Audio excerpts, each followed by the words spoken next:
నల్ల news channel.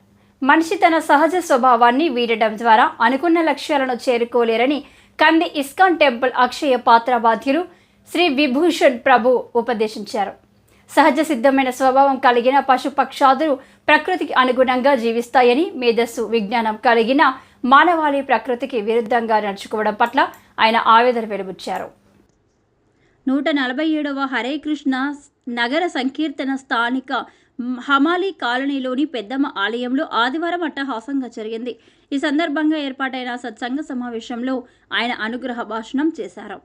కాలానుగుణంగా పశుపక్షాదులు తమ జీవన శైలిని తామే నిర్మించుకుంటాయని, అన్ని సౌకర్యాలు ఎప్పటికప్పటికీ కూడా ఉన్నప్పటికీ కూడా మనిషి తన జీవన విధానాన్ని నిర్మించుకోలేకపోతున్నాడని పేర్కొన్నారు.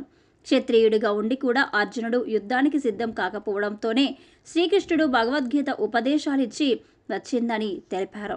ఆధ్యాత్మిక చింతన ద్వారానే మనిషి దైవత్వానికి దగ్గరవుతాడని, ఈ క్రమంలోనే చైతన్య ప్రభు శ్రీల ప్రభుపాదుల వారి స్ఫూర్తితో హరే కృష్ణ నగర సంకీర్తన ముందుకు సాగుతుందన్నారు.